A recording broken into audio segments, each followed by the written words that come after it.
नमस्कार दोस्तों, स्वागत है आप सभी का।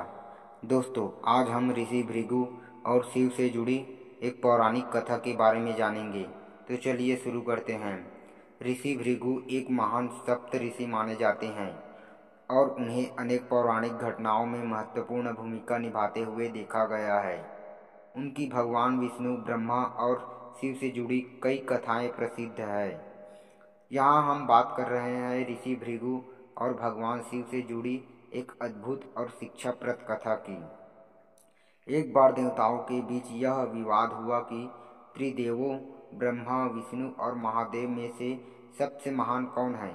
इस फैसला लेने के लिए देवताओं ने महर्षि भृगु को चुना। उन्हें तीनों देवों की परीक्षा लेनी थी।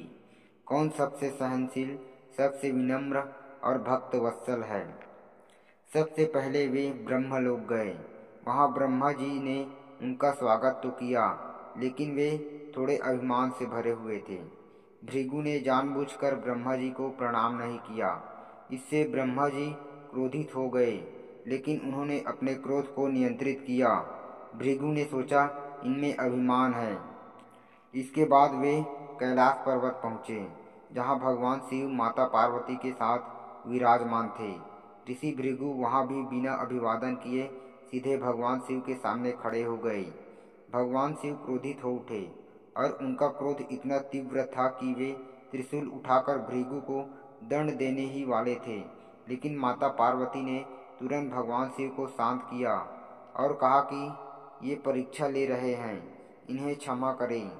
भगवान शिव का क्रोध शांत हुआ, लेकिन भृगु को यह स्पष्ट हो गया कि शिव जी सहज तो है, पर उनका क्रोध बहुत तीव्र होता है।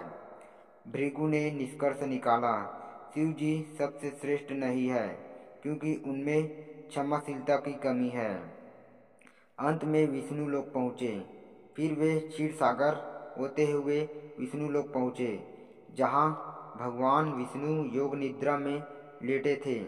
ऋषि भृगु ने उन्हें कई बार जगाने की कोशिश की, लेकिन जब विष्णु नहीं जागे तो उन्होंने क्रोधित होकर भगवान विष्णु की छाती पर लात मार दी।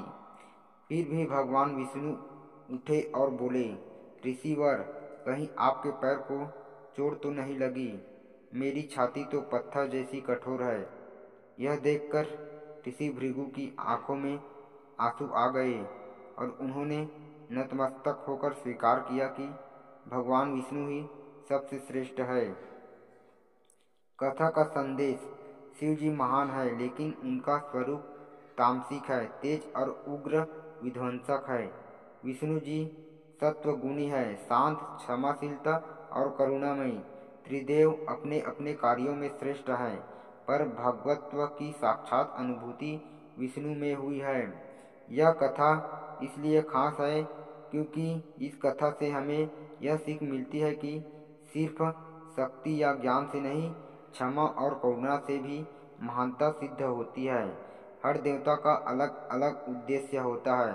कोई सृष्टिकर्ता, कोई पालक, कोई सहारक। निर्णय लेने से पहले हर पहलू को समझना जरूरी है।